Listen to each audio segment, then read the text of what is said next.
Bharat America के बीच deal तय हो गई है। ट्रेड डील पर का ऐलान राष्ट्रपति डोनाल्ड ट्रंप और प्रधानमंत्री नरेंद्र मोदी ने अलग अलग सोशल मीडिया पोस्ट के जरिए किया है। भारत अमेरिकी डील से बाजार में उछाल है। गिफ्ट निफ्टी में 1000 अंकों की तेजी देखी गई है। बिल्कुल, देखिए इस डील को लेकर काफी वक्त से चर्चा थी कि भारत और अमेरिका के बीच ट्रेड डील को लेकर किस तरह की सहमति यहां पर बनती है और अब आखिरकार इसको लेकर प्रतिक्रिया दी गई है डोनाल्ड ट्रंप की तरफ से, पीएम मोदी की तरफ से। वो भी हम आपको दिखाएंगे कि इस पर दोनों नेताओं का यहां पर क्या कहना था। लेकिन शेयर बाजार पर विकास नजर रहेगी क्योंकि बाजार में बहुत हलचल है। पिछले कुछ दिनों से आप देखिए रविवार को गिरावट थी, कल तेज उठा था बाजार और अब आज भी गिफ्ट निफ्टी तेजी के साथ यहां पर सुबह से नजर आ रहा है। और अब शेयर बाजार जब खुलेंगे तो आप देखिए उसका कैसा असर निफ्टी और सेंसेक्स पर पड़ता है। देखिए गिफ्ट निफ्टी में उछाल का संकेत है। आज सीधे बाजार में बड़ी तेजी देखने को मिल सकती है। इस बीच एक और बड़ी खबर है। भारत अमेरिका ट्रेड डील पर बड़ी खबर है कि भारतीय आईटी कंपनियों को इसका फायदा होगा। एक एक करके हम आपको बताएंगे कि किन सेक्टर्स पर इसका असर पड़ेगा और भारत को किन किन सेक्टर में फायदा होगा। तो आईटी कंपनियों को इसका सीधे तौर पर भारतीय आईटी कंपनियों को फायदा होगा। अगली कौन सा सेक्टर है ताबिश? बिल्कुल, देखिए आईटी के लिए बड़ा मार्केट है अमेरिका और निश्चित तौर पर अगर ट्रेड आसान होता है तो उनके लिए एक अच्छी संभावना यहाँ पर होंगी। टेक्सटाइल कंपनियों को भी बड़ी उम्मीद है अमेरिका के साथ व्यापार आसान होने में और इसको भी एक बड़ा फायदा होगा क्योंकि अमेरिकी सामान भी भारत में सस्ते हो जाएंगे। देखिए इसके अलावा ऑटो सेक्टर है, उसमें भी दोनों देशों के बीच जो है व्यापार बढ़ने की उम्मीद है। भारत में जो अमेरिकी कार हैं, बाइक्स हैं, वो भी सस्ते हो जाएंगे। लेकिन ये देखना होगा कि भारत और अमेरिका के बीच इस ट्रेड डील में भारत ने किन ऑटो सेक्टर्स को लेकर के ईयू की तरह एक कैप लगाया है, ये भी देखना होगा। तो देखिए ऑटो सेक्टर में, टेक्सटाइल सेक्टर में और इसके अलावा देखिए आईटी सेक्टर में सीधे तौर पर इसका फायदा होता हमें दिख रहा है।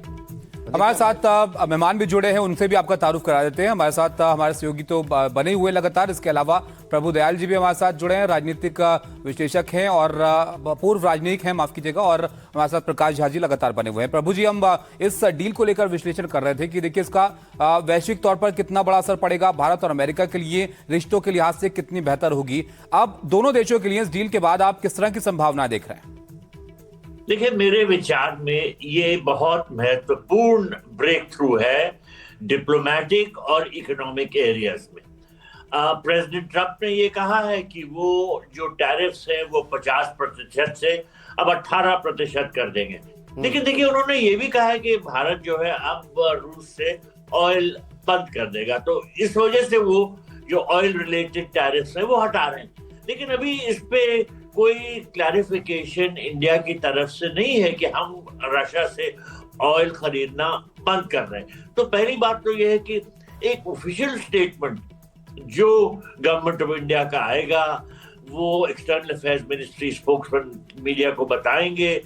तो उसमें देखना है कि ये रशियन ऑयल परचेजेस के बारे में हम क्या कह रहे हैं, क्योंकि वो जो 25% ऑयल रिलेटेड टैरिफ्स है वो तो इस पे ही निर्भर करती है कि हम रशियन ऑयल ना खरीदें। और ट्रंप ने तो कह दिया है कि इंडिया जो है स्टॉप करेगा और जो अमेरिका से और वेनेजुएला से ऑयल खरीदेगा। अच्छा प्रभु जी, क्योंकि देखिए भारत तीसरा सबसे बड़ा ऑयल इंपोर्टर है दुनिया में, तो जाहिर तौर पर एक बड़ी मार्केट डोनाल्ड ट्रंप को यहाँ पर लगती है। वो दबाव बनाना चाहते हैं रशिया के ऊपर, लेकिन भारत वो देश है जिसके रिश्ते सबसे बहुत अच्छे हैं, चाहे वो अमेरिका हो, चाहे रशिया हो, चाहे यूरोपियन यूनियन हो। तो ऐसे में इस डील में आप हमारे लिए किस तरह की संभावना देख रहे हैं जो ट्रंप उम्मीद कर रहे हैं? क्या वो आपको लगता है कि उस दिशा में चलना आसान हो पाएगा? ये देखिए अगर ये डील होती है तो हमारे लिए बहुत अच्छा होगा, लेकिन अभी कुछ इसमें अड़चने हैं, उसमें हमको वर्कआउट करना होगा। एक तो जैसा आपने कहा इंडिया बहुत बड़ा मार्केट है और ट्रंप जो है वो देख रहे हैं कि हम किस तरह से अपने ऑयल एक्सपोर्ट इंडिया को बढ़ाएं। भारत ने कहा है कि हम अमेरिका से ऑयल लेना चाहते हैं, लेकिन देखिए साथ साथ हम ये हमेशा कहते आए हैं कि हम ऑयल मैटर्स में अपनी जो स्ट्रेटेजिक ऑटोनॉमी बना के रखना चाहते हैं। हम अपनी जरूरतें पूरा करने के लिए जो कदम उठाना चाहते हैं वो हम उठाते हैं। तो इस संदर्भ में जो हम रूस से तेल खरीदते हैं वो हमको बहुत डिस्काउंटेड प्राइस पे मिलता है। हम क्यों इतनी जल्दी बंद कर दें? मुझे देखना है कि क्या एक्सटर्नल अफेयर्स मिनिस्ट्री के स्टेटमेंट में इस पर कोई जिक्र होता है। फिर भी अगर जो ये स्टेटमेंट से अड़चने दूर हो रही हैं और जो ट्रेड डील कुछ नजर आ रही है तो ये अच्छी बात है, क्योंकि भारत और अमेरिका के रिश्ते तो बड़े तनावपूर्ण हो गए थे, खास तौर पे जो ये ट्रम्प टैरिफ्स की वजह से जो ट्रेड टेंशन हो गए थे। अगर ये टेंशन दूर हो रहे हैं तो ये बहुत अच्छी बात है, क्योंकि फिर हमारे रिश्ते आगे बढ़ सकते हैं, न सिर्फ ट्रेड के मैटर्स में बट ओवरऑल रिलेशनशिप। देखिए, हमने अमेरिका से बार बार कहा है कि हमारी पार्टनरशिप जो है वो बड़ी स्ट्रेटेजिक है, ऑलराउंड है, कई क्षेत्रों में है। हम ये नहीं कहते कि हम आपसे सिर्फ एक बाहर से रिलेशनशिप रखना चाहते हैं, हम एक कॉम्प्रिहेंसिव रिलेशनशिप चाहते हैं। तो इस संदर्भ में अगर ट्रम्प साहब जो अड़चनें उन्होंने खुद पैदा की थी उनको हटाते हैं तो ये अच्छी बात है। ठीक है, आप बने रहिए हमारे साथ। प्रभु दयाल जी, पूर्णिमा नाथ विदेशी मामलों की जानकार हैं, वे भी हमारे साथ जुड़े हुए हैं। लेकिन इससे पहले एक बड़ी खबर आ रही है, इस बड़ी खबर का रुख कर लेते हैं। बड़ी खबर अमेरिकी ट्रेड डील से जुड़ी हुई है। इस पर प्रधानमंत्री नरेंद्र मोदी का पोस्ट आया है। सोशल मीडिया पर पोस्ट करते हुए उन्होंने लिखा, आत्मविश्वास से सब कुछ संभव है। अमेरिकी ट्रेड डील पर पीएम मोदी का ये पोस्ट है और उन्होंने कहा है कि आत्मविश्वास से सब कुछ संभव है। प्रधानमंत्री नरेंद्र मोदी।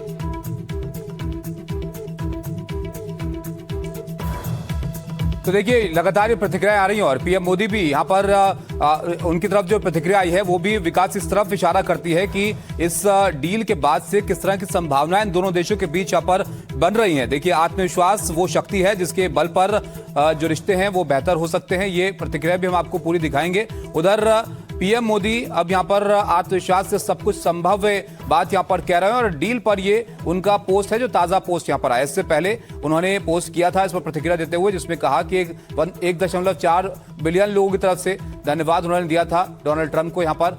और देखिए, अब डील यहाँ पर हो रही है तो जाहिर तौर पर इसका किस तरह से असर हर लिहाज से पड़ेगा उस पर हम यहाँ पर विश्लेषण कर रहे हैं। बाजार भी बहुत महत्वपूर्ण है, उसकी भी हम यहाँ पर चर्चा करेंगे। स्टॉक मार्केट इसको यहाँ पर कैसे देखेगी। उधर पूर्णिमा नाथ जी विदेशी मामलों को आप बहुत अच्छे से यहाँ पर समझती हैं। जाहिर तौर पर डोनाल्ड ट्रंप जब कोई बात कहते हैं तो कई जगह पर उनका निशाना और इशारा होता है। अब यहाँ पर वो यूक्रेन रशिया युद्ध की भी और इशारा करते हैं कि भारत भी चाहता है इसको खत्म करे, रशिया की तरफ भी वो जिक्र करते हैं। क्या संकेत देते हुए डोनाल्ड ट्रंप आपको लग रहे हैं इस डील के जरिए? हैविंग मी, नमस्ते, जय हिंद। पहले तो मैं ये कहना चाहूंगी सर, ये जो डील आया है ना, ये ऐसा डील है जैसे आपको पहले धमकियां दिया जाता था और डेड इकोनॉमी कहा जाता था, आपको इंसल्ट किया, आपको ह्यूमिलिएट किया, आपको हैरास किया, उसके बाद आके 18% चिपका दिया, तो आप लोगों को बहुत अच्छा लग रहा है कि बहुत अच्छा डील हुआ। ये exact situation he could have achieved without doing all this things. ये जो इंसल्ट किया है ना इंडियंस को, मेरे ख्याल से इंडियंस नहीं भूलेंगे। ये इसका एक एग्जांपल है सर्जियो गोर और या यूएस एम्बेसी इंडिया की जो पोस्ट आती है उसमें कमेंट्स जाके पढ़िए। इंडियंस, नॉर्मल इंडियंस के लिए this was very interestingly extremely insulting. Even Indian American, अभी H1B ले लीजिए या यहाँ पे जो हम लीगल इमिग्रेंट्स हैं, हमारे जैसे लोग हैं, हमारे ऊपर कितना असर पड़ा है इसका ये पिछले कुछ महीनों में। मैं आपको बताती हूँ, हमारे जैसे लोगों को चुन चुन के निकाल के हमें मारा जाएगा। क्यों? हम लोग हिंदू हैं, हम लोग इंडिया को गालियां नहीं देते। हमें कहा जाता है you can't be American because you are not assimilating. Assimilation का मतलब क्या है? हम किसी और के कंट्री में जाके बम गिराए। एसिमिलेशन का मतलब क्या है? हम किसी के और कंट्री के लीडर को जाके किडनैप कर ले और वहां पे मार दे, किसी को जाके इंसल्ट कर दे, किसी का सभ्यता, उनका सिविलाइजेशन के ऊपर गालियां फेरे। That is American civilisation. क्या 20 साल पहले जब हमारी यहाँ पे इमिग्रेशन हुआ है, यहाँ पे कोई हमें ये तो नहीं बताया था कि हम यहाँ पे आने के लिए हमें इंडिया को छोड़ने के लिए इंडिया को गाली देना पड़ेगा और हिंदुत्व को छोड़ना पड़ेगा। हिंदू होने का नाते हमें शेम लेके चलना पड़ेगा, हमें कन्वर्शन करना पड़ेगा। ये सब तो हमें नहीं बताया गया था सर। ठीक है पूर्णिमा जी, आज पूर्णिमा जी आपके पास लौटेंगे। इस वक्त एक और बड़ी खबर आई, इस खबर का रुख कर लेते हैं। जो बाजार है उस पर इसका सीधा असर दिख रहा है। भारत और अमेरिका की ट्रेड डील का सीधा असर दिख रहा है। बाजार में उछाल, निफ्टी में, गिफ्ट निफ्टी में उछाल देखा गया 1000 अंकों का। हमारे साथ हमारे रिपोर्टर ऋषभ भटनागर हैं। ऋषभ, मार्केट में इसका जबरदस्त पॉजिटिव असर दिख रहा है। शरद हमारे साथ हैं। शरद, देखिए क्या इशारा कर रही है बाजार, जो शुरुआत दिख रही है उसके हिसाब से तो जबरदस्त करीब 5% ऊपर निफ्टी यहां पर नजर आ रहा है। जी बिल्कुल, आपने सही कहा। जो रिकॉर्ड हाई ओपनिंग है आपको निफ्टी में देखने मिलेगा। पहली बार आप देखेंगे कि 1000 पॉइंट से ज्यादा का उछाल शुरुआती तौर पे देखने मिलेगा। अगर हम बात करें तो of course India US trade deal की कंप्लीशन हो गई है। बहुत सारे सेक्टर्स जो थे जहां पे भारी गिरावट आई थी, अब वहां पे बड़ी उछाल देखने मिल सकती है। खास करके textile, auto ancillary, gem and jewellery जैसे सेगमेंट्स है, उन सारे स्टॉक्स में देखें तो बहुत तेजी की उम्मीद है ओपनिंग ट्रेडिंग सेशन में। इसके अलावा जो इंडियन रूपी में ओवरहैंग था, कल ही हमने देखा था आरबीआई इंटरवेंशन से वो कम हो गया था। अब देख रहे हैं कि शुरुआती स्तर पे रुपी भी जो है बहुत अच्छा स्ट्रेंथन कर रहा है, 90 की ओर जो है बढ़ रहा है। और जो बॉन्ड यील्ड्स है उस पे भी गिरावट आई है पूरे एसेट क्लासेस में, खासकर की मिड कैप और स्मॉल कैप। शरद, जल्दी से बाजार इससे पहले कि खुले, सेक्टर्स टू वॉच है। जी बिल्कुल, सेक्टर्स टू वॉच में जो है आप टेक्सटाइल्स पे नजर रखिए, आप ऑटो एंसिलरीज में नजर रखिए, जेम एंड ज्वेलरी सेगमेंट्स पे रखिए और इवन रिलायंस पे भी नजर रखिए, क्योंकि जो क्रूड ऑयल है रशिया से अब जो है वेनेजुएला से आएगी और रिलायंस जो है इसको प्रोसेस कर सकती है। तो बहुत सारे stocks mid cap small cap में भी जो है अच्छी मूव देंगे। शरद बता रहे हैं कि कई सेक्टर्स हैं, खासतौर पर टेक्सटाइल है, फार्मा सेक्टर है, ऑयल सेक्टर है, यहाँ पर बाजार में सीधा असर इसका दिख सकता है। हम वापस अपने रिपोर्टर्स के पास चलें, उससे पहले पूर्णिमा नाथ जो बात कर रही थी उसका एक रिप्लाई प्रभु दयाल जी से ले लेते हैं। प्रभु दयाल जी, पूर्णिमा नाथ का कहना है कि ये तो धमका के डेड इकोनॉमी कह के भारत के आर्म ट्विस्ट करके और 50% से घटा के 18% कर दिया। दरअसल इतना तो टैक्स बनता ही नहीं था। तो ये विन विन सिचुएशन भारत के लिए नहीं है, ये तो यूएस के लिए।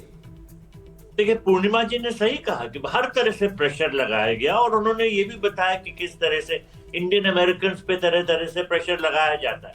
लेकिन देखिए, भारत ने प्रेशर रेजिस्ट किया। हम इस प्रेशर के दबाव में नहीं आए। हमारे प्रधानमंत्री मोदी जी हमेशा से चाहते हैं कि अमेरिका और भारत के बीच में रिश्ते अच्छे होते जाएं। लेकिन जब दबाव पड़ रहा था तो उन्होंने हर तरह से ये दिखाया कि हम एक इंडिपेंडेंट इकोनॉमी है, हम दुनिया की चौथी सबसे बड़ी इकोनॉमी है, हम प्रेशर को रेजिस्ट कर सकते हैं। और देखिए, उन्होंने एक मल्टी अलाइनमेंट की पॉलिसी दर्शाई जिसमें उन्होंने यूरोप के साथ इतनी बड़ी ट्रेड डील की कि जो यूरोपियन मिशन की जो चेयरमैन है उन्होंने कहा mother of all trade deal. इसके साथ साथ और तरह तरह से दूसरे देशों के साथ अच्छे रिश्ते कायम किए गए और ये दिखाया गया कि देखिए, हम जो है अमेरिका के साथ अच्छे रिश्ते चाहते जरूर है, लेकिन ये नहीं कि हम आपके हर शर्त उल्टी सीधी मानने को तैयार हैं। तो ये जो प्रेशर रेजिस्टेंस की पॉलिसी हमने दिखाई, ये काम आई है, क्योंकि जो दबाव था वो अगर कम हो रहा है वो इस वजह से कि शायद ट्रंप सरकार को ये लगने लगा कि दबाव से काम नहीं चलेगा, कोई दूसरा रास्ता निकालो। और ये रास्ता है कि दोनों जो है एक दूसरे के जो नीड्स हैं, जरूरतें हैं, वो समझे और एक जल्दी से अच्छी ट्रेड डील लगाए। तो उनके जो ट्रंप साहब का जो ट्वीट है उसके बारे में तो हमारे प्रधानमंत्री जी ने बड़े अच्छे विचार जाहिर किए। उन्होंने खुशी जाहिर की है कि अब जो हमारे प्रोडक्ट्स पे टैरिफ कम हो जाएंगे और जो हमारा जो स्ट्रेटेजिक रीअलाइनमेंट है ये फिर से कायम होने बिल्कुल जाहिर तौर पर प्रभु जी, देखिए ये तो स्पष्ट है कि भारत की जिस तरह की अर्थव्यवस्था है, पूरी दुनिया अब भारत को एक बड़ी संभावना के तौर पर यहाँ पर दिखती है। जिस तरह की हमारी डिमांड है, हमारी सप्लाई चेन है, उन तमाम चीजों में तमाम देशों की जो है वो संभावनाएं तमाम देश तलाशते हैं। लेकिन पूर्णिमा जी, इस डील के बाद वहां पर रह रहे अमेरिकन की क्या डिमांड है? क्योंकि डोनाल्ड ट्रंप की जिस तरह की प्रतिक्रिया रही है, निश्चित तौर पर उसने कई लोगों को असहज किया है। जरा आप वहां पर बता पाएं कि वहां पर किस तरह की डिमांड है, किस तरह की एक्सपेक्टेशंस लोगों की हैं इस डील को लेकर। यहाँ पे अभी रात हो रहा है सर, और मैं पूरा दिन अभी कुछ ना कुछ चैनल में, इंडियन चैनल में बैठ के इसके बारे में बात कर रही हूँ। सवेरे मैंने कोई चैनल में बैठने से पहले एक फ्लायर देखा था, फ्रिस्को टेक्सास में एक फ्लायर आया हुआ है, वहां पे लोगों को बुला रहा है काउंसिल मीटिंग में, वहां पे बात करने के लिए कि आप आइए, बोलिए Indian are taking over America. आप मुझे बताइए, हमारा पॉपुलेशन यहाँ पे 1.1% है, हम यहाँ पे अमेरिका को टेक ओवर कर रहे हैं। उनको जेलसी हो रही है सर, हमारे जैसे लोग जो यहाँ पे इमिग्रेंट करते हैं काफी सक्सेसफुल है। आप बिजनेस ले लीजिए, आप लिटरली एलमंड टाइकून ले लीजिए, कैलिफोर्निया की गैस पेट्रोल टाइकून ले लीजिए, लिटरली हमारे नजदीक में रहते ये लोग। पूर्णिमा जी, इंडियंस तो बूस्ट कर रहे हैं अमेरिकन इकोनॉमी को, तमाम बड़ी बड़ी कंपनियों के सीईओ तो इंडियंस हैं वहां पर। लेकिन वो इंडिया के लिए क्या किया? और हिंदू कम्युनिटी के लिए क्या किया? आपने तो कभी ये क्वेश्चन नहीं पूछा। कोई भी सीईओ बन जाता है, आप लोग पिक्चर आ जाती है वहां पे डाल देते हो, वो बहुत उछल कूदते हो, लेकिन हमारे कम्युनिटी के लिए क्या किया? खुद के बैंक बैलेंस के लिए क्या रोल्स रॉयस खरीद ले? हमारे हिंदू कम्युनिटी के लिए आज तो कौन सा सीईओ ने किया कुछ बात किया? मैं सत्य नाडेला का बात कर रही हूँ, माइक्रोसॉफ्ट की बात कर रही हूँ। सर, उनके कंपनी में कास्ट की जब कम्युनिकेशन होती है और एनजीओ सोरोस की एनजीओ वहां पे जाके भाषण देते कास्ट के बारे में, हम लोग क्या कास्ट लेके आए थे अमेरिका? हम लोग यहाँ पे क्या कास्ट का बोर्ड लेके घूमते? हम क्या कास्ट के आधार पे किसी को हायर करते? लेकिन हमारे ऊपर कास्ट का धब्बा लगाने के लिए कोशिश कर रहे थे। आज हम लोग रिपब्लिकन इसलिए बने थे क्योंकि वो डेमोक्रेट ने पहले हमारे ऊपर टारगेट लगाया हुआ था। अब सोरोस के ऑर्गेनाइजेशन, इक्वलिटी लैब्स, आप देख लीजिए कुछ दिन पहले SB 509 वो भी बात हो रही थी। गैविन न्यूसम की थैंक यू करिए कि उन्होंने बिल साइन नहीं किया। अगर कैलिफोर्निया में वो बिल साइन हो जाता, अब सारे पूरा कंट्री में इसको कैटेगरी लगा देते कास्ट की। हम वहां से हमारे क्या कास्ट के साथ क्या लेना देना है अमेरिका में? बिल्कुल, प्रकाश शाह हमारे साथ डेमोक्रेट नेता बने हुए हैं, उनसे आपके सवालों के जवाब ले लेते हैं। प्रकाश शाह, पूर्णिमा जो बात कह रही है, जो सवाल उठा रहे हैं, वो सवाल कहीं ना कहीं जायज है? नहीं, बात यह है कि जो भी कह रहा है कि Indians are very successful in the world, वो सही है और ये आज की बात नहीं है। कई सालों पहले इंडियंस को कई कंट्रीज में ले गए, स्लेव्स बना के ले गए। एक तरह की स्लेवरी थी, कॉन्ट्रैक्चुअल लेबर कहते थे, गिरमिटिया कहते थे, कुछ भी कह दो। वो सब कंट्रीज में Indians eventually became the business barons of those countries. Kenya, Uganda, Fiji, कोई भी कंट्री की बात करो, कोई बाकात नहीं है, सभी जगह ये हुआ है। अमेरिका में हमारी संख्या कम है, मगर हमारा जो दम है वो कहीं ज्यादा है। देखिए, वही बात तो पूर्णिमा कह रही है, होंगे जो दमदार लोग हैं वो देश के लिए कुछ नहीं कर रहे के ऊपर है, तो ये सही बात है। तो हमें भी ये समझने की जरूरत है कि जब भी हम जहां जाएंगे हमारा प्रभाव और असर पड़ेगा। प्रकाश जी, एक और अपडेट यहां पर दे देते हैं आपसे और चर्चा यहां पर जारी रखेंगे। देखिए, बाजार पर नजर थी विकास, और बाजार अब जब खुला है तो जबरदस्त तेजी शेयर बाजार में यहां पर देखने को मिल रही है। इसका भी अपडेट आपको देते हैं। यहां पर देखिए, बाजार की शुरुआत जबरदस्त तेजी के साथ हुई है। करीब 3% का इजाफा निफ्टी में यहां पर है और करीब 700% ऊपर निफ्टी यहां पर है। हम शुरुआत से बता रहे थे कि गिफ्ट निफ्टी इस ओर इशारा कर रहा था कि बाजार इसको पॉजिटिवली लेगा, तो बाजार तो यहां पर रिएक्ट कर रहा है पॉजिटिवली। लेकिन पूर्णिमा जी, अमेरिका में रहने वाले भारतीय इसको क्या पॉजिटिवली ले रहे हैं? आप कह रहे हैं यहां पर कि वहां पर अपनी जो समस्याएं हैं वो बहुत ज्यादा हैं। देखिए, Indian community is a strangest community. हमारे हिंदू कम्युनिटी सबसे बदतर है। वो अपने लिए करते, अपना बच्चों के लिए, अपना फैमिली के लिए काम करते। सर, कम्युनिटी के लिए हम काम नहीं करते। ये सिर्फ अमेरिका का प्रॉब्लम नहीं है। इंडियन कम्युनिटी आप यूके में देख लीजिए, ऑस्ट्रेलिया में देख लीजिए, आयरलैंड में देख लीजिए, आप इंडिया में देख लीजिए, यही हाल है। हमारी लोग हिंदूज को मारा जा रहा है रोज। बांग्लादेश में कितने हिंदूज यहाँ पे बात कर रहे हैं इसके बारे में। पाकिस्तान में लिटरली सिंध में आपको कितना हिंदूज लड़की को उठा के निकाह करके कन्वर्ट कर रहा है। और आपके पाकिस्तान की जो आपकी कोर्ट है वो लिटरली रेपिस्ट को सौंप रहे बच्चों को। आप कितने हिंदूज उसके बारे में बात कर रहे हैं? आप अमेरिका में बैठ के हम बात कर रहे हैं उसके बारे में। हमारा तो यहाँ पे फुर्सत नहीं मिलती हमारे लोगों की यहाँ पे अपना लाइफ चलाने की। वो उनको अपना घर बनाना है, अपना गाड़ी बनाना है। तो आप चाहती हैं कि डोनाल्ड ट्रंप इन मुद्दों को भी एड्रेस यहाँ पर करें, इस पर भी बात करें। बहरहाल इस पर आप अपनी प्रतिक्रिया आगे दीजिएगा। लेकिन प्रभुदयाल जी, हम इसके वैश्विक असर के बारे में बात कर रहे थे। आपको क्या लगता है कि भारत और अमेरिका के बीच रिश्ते अगर यहाँ पर बेहतर होते हैं और बेहतर होते हैं और $500 बिलियन तक ट्रेड को यहाँ पर ले जाया जाता है, तो इसका दुनिया पर किस तरह का असर यहाँ पर पड़ सकता है? देखिए, अगर भारत और अमेरिका के रिश्ते और मजबूत होते हैं तो ये दुनिया के लिए अच्छी बात होगी, क्योंकि हम दोनों बड़ी शक्तियां हैं। और अगर हमारे बीच में कोऑपरेशन है, अच्छी अंडरस्टैंडिंग है, तो हम ऐसे रास्ते निकालने में कायम हो सकते हैं जो दुनिया के अन्य देशों को भी फायदा करे। देखिए, भारत तो बार बार ये कहता है कि वो बिलीव करता है इस बात में कि पूरी दुनिया भाई है, वसुदेव कुटुंबकम, हम एक फैमिली हैं। और हम हमेशा दूसरे देशों के हित में काम करते हैं। जब देखिए कोविड हुआ तो ये सबको मालूम है कि हमने अपनी वैक्सीन डिप्लोमेसी से कितने लोगों की सहायता की। ग्लोबल साउथ के कंट्रीज मानती है कि भारत जो है उनका लीडर है, उनके हित में काम करता है। देखिए G20 में अफ्रीकन यूनियन को शामिल कराने में भारत ने कितना बड़ा काम किया, और अपनी जब यहाँ प्रेसिडेंसी थी तब उनको अफ्रीकन यूनियन को। अच्छा प्रभु जी, ग्लोबल साउथ के लिहाज से आप इसको कैसे देखते हैं? क्योंकि इस रीजन में जो तमाम मुल्क हैं उसमें अब सबसे कम टैरिफ अमेरिका भारत पर लगाता है। क्या फिर से बोलिए, मैं सुन नहीं पाया। ग्लोबल साउथ की आपने बात यहां पर की, अगर हम अपने नजदीक के देशों की बात करें तो उसमें सबसे कम टैरिफ अब भारत पर है। तमाम जो मुल्क हमारे पड़ोसी हैं उनमें सबसे ज्यादा टैरिफ चीन पर यहां पर लगता है 34% और भारत पर अब 18% हो जाएगा। देखिए हमारी पूरी नेबरहुड में अगर कोई कंट्री एक बड़ी पावर है वो चाइना है, और उसके अलावा हम। अब बाकी कंट्रीज पाकिस्तान, बांग्लादेश, ये सब तो इनका कोई इकोनॉमिक स्टेटस है ही नहीं। अगर पाकिस्तान पे बहुत कम टैरिफ है, मान लीजिए उन्होंने, मुनीर साहब ने मस्का लगा के सब ठीक करा लिया अपना टैरिफ, उसके बावजूद भी भारत से ज्यादा है उन पर। लेकिन फिर भी वो क्या एक्सपोर्ट करेंगे? वहां की जो इकोनॉमी एक डेड इकोनॉमी, सिर्फ वो थोड़े से खाने पीने की चीजें जो है वो बना के भेज सकते हैं।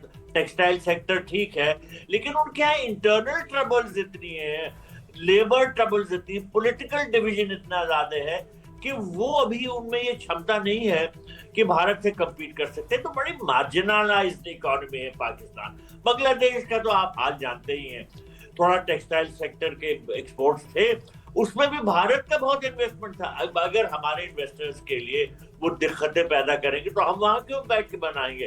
तो बांग्लादेश की इकोनॉमी अब जो है वो गिरावट की दौर जा रही है। देखिए इस वक्त जो मार्केट पर असर दिख रहा है, मैं आपको बीच में रोकूंगा प्रभु दयाल जी।